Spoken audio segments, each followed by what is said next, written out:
Halo bosku, kalian apa kabar nih hari ini? Kita jumpa lagi di sini dan hari ini saya tuh mau ngebahas soal Advan GX. Kemarin tuh kita udah unboxing sama-sama dan saat itu saya bilang kalau saya ikut pre-order dan ternyata setelah itu langsung dikirim hari itu juga. Seperti nggak ikut pre-order, seperti beli biasa aja tapi ya pre-order. Cuman ya saya akhirnya dapat harga 1,8 juta yang ternyata kalau kita cek sekarang harganya udah naik jadi 2 juta rupiah. Dan ternyata kalau 1,8 juta itu hanya untuk pembelian awal atau pre-order doang. Nah, buat teman-teman yang sekarang baru mau beli, harganya sayangnya udah naik ke angka 2 juta. Dan saya pun akan bilang kalau misalnya HP ini tetap harga 1,8 juta, harusnya saya nggak ada masalah sama sekali untuk merekomendasikan handphone ini. Karena untuk harga 1,8 juta, it is sort of a good deal. Atau mungkin nama lainnya worth it. Tapi karena harganya sekarang udah naik, jadi beda cerita lagi. Kita ngomongnya beda lagi. Dan saya akan bantu kalian untuk menentukan kalau misalnya kalian bisa beli handphone ini di angka 2 juta atau enggak. Ya minimal bisa jadi pertimbangan buat kalian. Pertama-tama tentu aja saya akan bahas dari desainnya dulu. Dan di sini kalau bagian desainnya sih menurut saya Advan tuh bermain aman banget ya. Mulai dari pemilihan warna dan desain modul kameranya juga. Semuanya kerasa bermain aman gitu. Bagusnya namanya juga main aman, jadi pasti mereka memilih desain yang udah disukai banyak orang. Dan terbuktikan desain simple kayak gini emang lagi laris-larisnya sekarang. Dan untuk jeleknya sendiri saya rasa agak sulit kita komentarin terlalu banyak karena saya sendiri pernah juga komentarin desain seperti ini tuh bagus, jadi masa kita ngomong dua kali di sini. Tapi ya mungkin karena terlalu main aman juga, akhirnya yang bisa kita komentarin adalah kurangnya kreativitas di sini sih. Paling itu aja. Dan mungkin modul kameranya ini yang sedikit menonjol ya, itu aja kali ya. Dan untuk bagian depannya sendiri, di sini ada layar berukuran 6,8 inci yang gede banget dengan panel IPS dan untuk kualitas sebenarnya cukup oke. Layarnya juga ukurannya gede banget, bisa dipakai untuk outdoor juga kalau kita penuhin brightness-nya. Dan 6,8 inci itu gede banget loh ya bosku. Ini tuh kalau tambah 0,2 inci lagi udah kerasa kayak tablet. Handphone ini tuh juga gede banget di tangan. Tapi untuk bagian depannya tuh bezel kiri kanan dan bawahnya tuh kerasa agak tebel. Jadi kalau saya ngelihat handphone ini agak lama, kadang fokus saya tuh malah lari ke bezelnya. Kayak wah kok ini gede banget ya. Tapi di sini mungkin bisa kalian akalin dengan dark mode ya. Itu mungkin bisa jadi salah satu solusinya.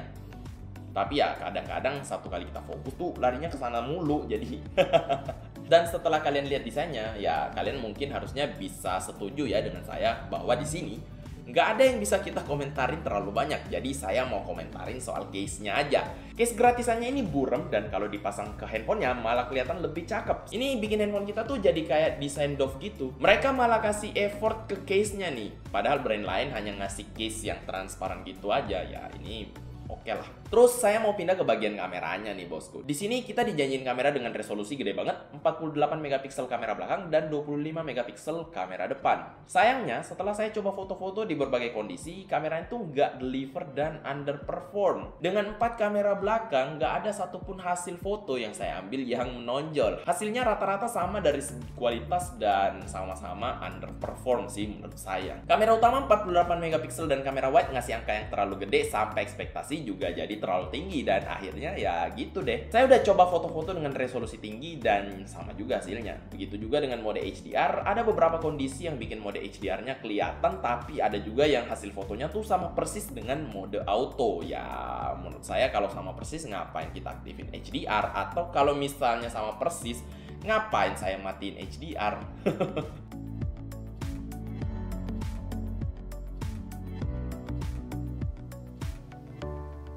Untuk kamera depannya juga sama nih, resolusi gede 25 megapiksel tapi underperform. Gak jelek banget sih, tapi saya punya ekspektasi yang cukup tinggi dan kalau gini akhirnya jadi kecewa. Ya di sini sih menurut saya mereka masih aja masukin gimmick ke dalam smartphone. Jadi untuk kamera menurut saya hanya gede di megapiksel aja, sedangkan hasilnya masih kurang sesuai.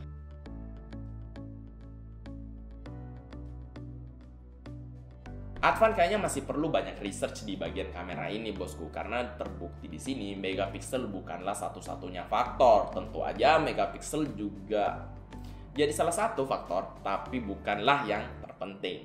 Untuk hasil videonya sendiri, saya tuh punya komentar yang juga mirip-mirip, jadi kalian lihat sendirilah hasil videonya. Oke, jadi ini contoh video dengan kamera depan di Advan GX. Menurut saya hasil videonya kalau dilihat dari layarnya sendiri cukup oke, tapi saya mungkin merasa kalau hasilnya pas di komputer akan sedikit berbeda. Ya, tapi mungkin kalian sendiri yang lihat. Tapi gimana? Ini menggunakan tangan dan tanpa menggunakan bantuan alat apa-apa. Terus untuk warna kayak gini, kalau dari layarnya sih agak pucat sedikit ya warnanya. Warna hijau tuh nggak terlalu terang. Menurut kalian sendiri gimana? Oke, kita pindah ke bagian kamera belakang. Teman-teman, jadi ini contoh video dari kamera belakang Advan GX. Nah, ini sih oke-oke aja, bagus-bagus aja, menurut saya biasa aja. Dan ini juga saya rekam menggunakan tangan aja. Maksudnya nggak pakai alat bantu apa-apa, jadi kalian bisa lihat kalau guncangannya gimana, warna, pengambilan warna dan fokusnya gimana. Menurut teman-teman gimana nih? Oke. Sebenarnya sampai di sini saya tuh kurang sreg dengan hasil kameranya di bagian foto dan juga video. Jadi walaupun saya mau bahas, kita nggak bisa bahas panjang-panjang.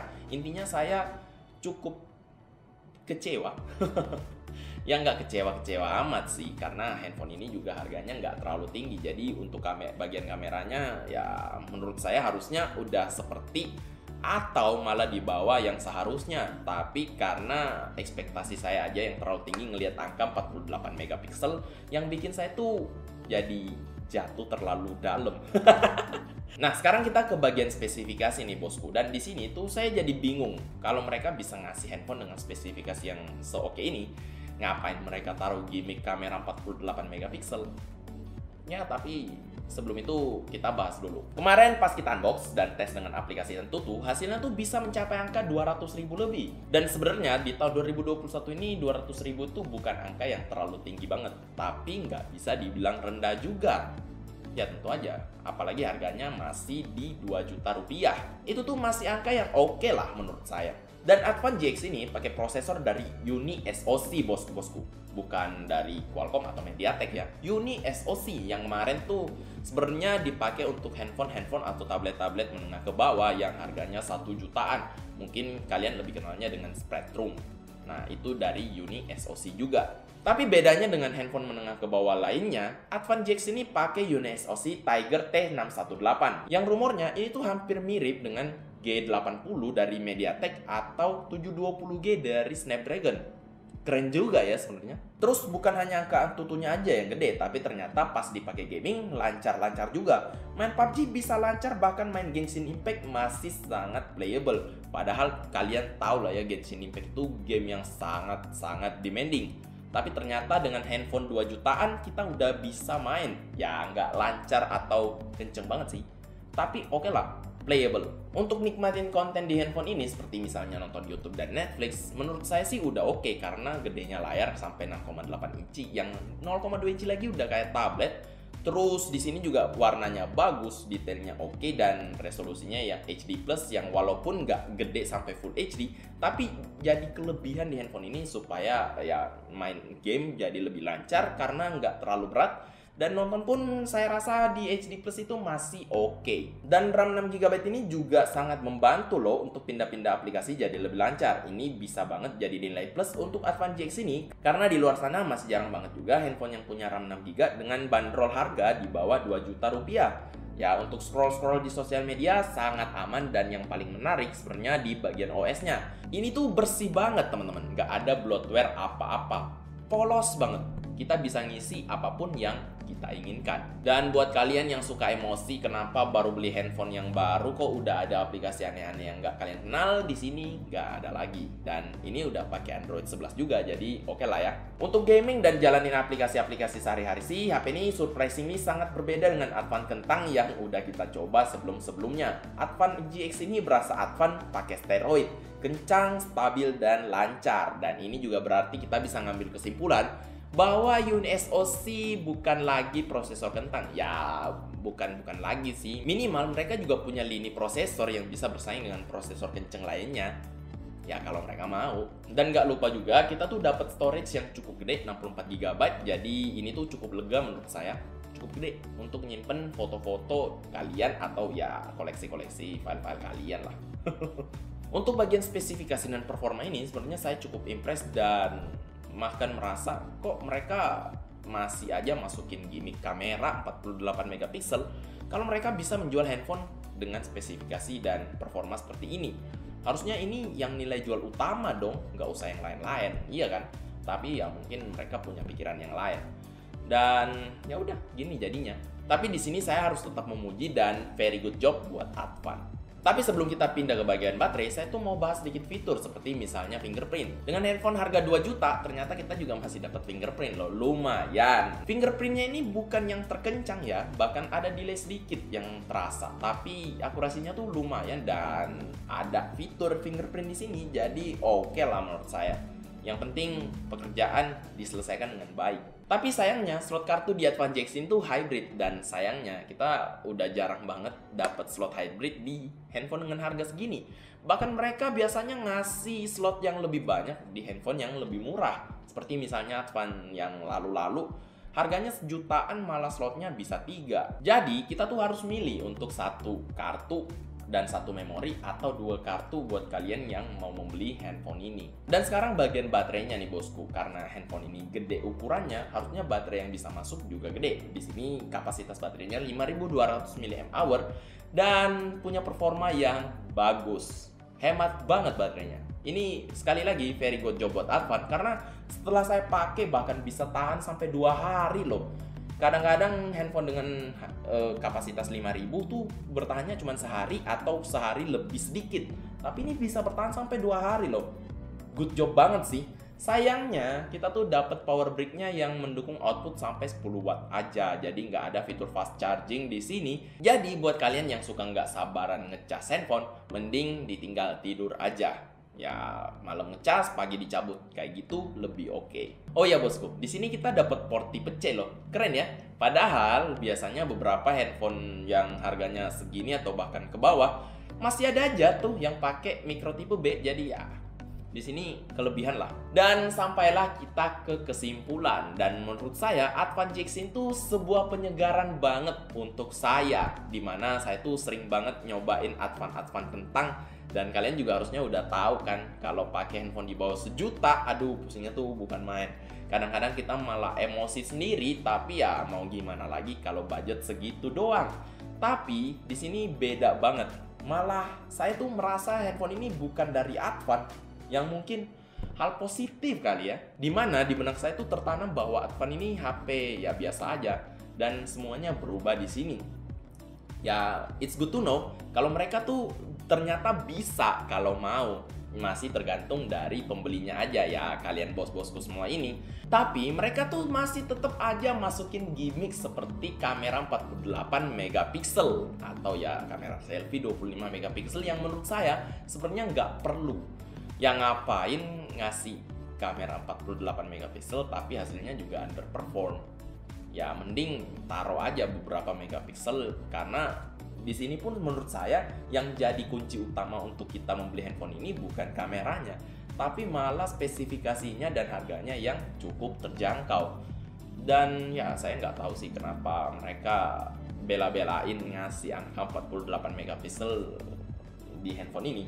Tapi ya udah ada di situ dan akhirnya malah ini yang bikin saya tuh jadi sedikit kecewa. Tapi saya tetap akan membeli handphone ini untuk spesifikasinya sih. Apalagi di harga 2 juta menurut saya masih oke lah. Nggak semurah di angka 1,8 juta. Kalau 1,8 juta handphone itu no brainer lah. It's a good deal, it's a really good deal. Tapi untuk harga 2 juta it's still a good deal. Tapi ya mahalan dikit aja. Dan apakah saya merekomendasikan handphone ini? Tentu aja bisa. Buat kalian bos-bosku yang mau nyobain handphone lokal pertama kali, ini tuh bisa jadi handphone pertama kalian. Setelah pakai handphone ini, kalian tuh nggak bakal negative thinking tentang Advan lah pokoknya. Ya kecuali kalian udah pernah pakai Advan yang 1 juta, ya memang sih. Tapi setelah pakai handphone itu kalian bakal berpikir bahwa ternyata Advan juga bisa nih bikin handphone yang bagus dan ini tuh produk lokal. Tapi kalau misalnya kalian mencari handphone dengan kamera yang bagus, mungkin kalian perlu mencari lagi yang lain karena di sini tentu aja walaupun kameranya nggak jelek-jelek banget, tapi nggak bagus. Ya, tentu aja seperti itu sih. Dan mungkin sekian aja pembahasan kita untuk Advan GX ini. Saya tuh cukup seneng pas nge-review barang ini karena saya tuh akhirnya tahu kalau misalnya produsen lokal mau, ternyata mereka bisa. Ya, hanya perlu dukungan dari kita-kita aja yang beli. Dan ya, kalau kalian suka dengan video ini, langsung aja tombol like dan subscribe di bawah. Jangan lupa untuk share video ini ke semua sosmed kalian juga, karena itu bakal membantu saya banget. Dan kalau gitu, kita ketemu lagi di video selanjutnya. Bye-bye.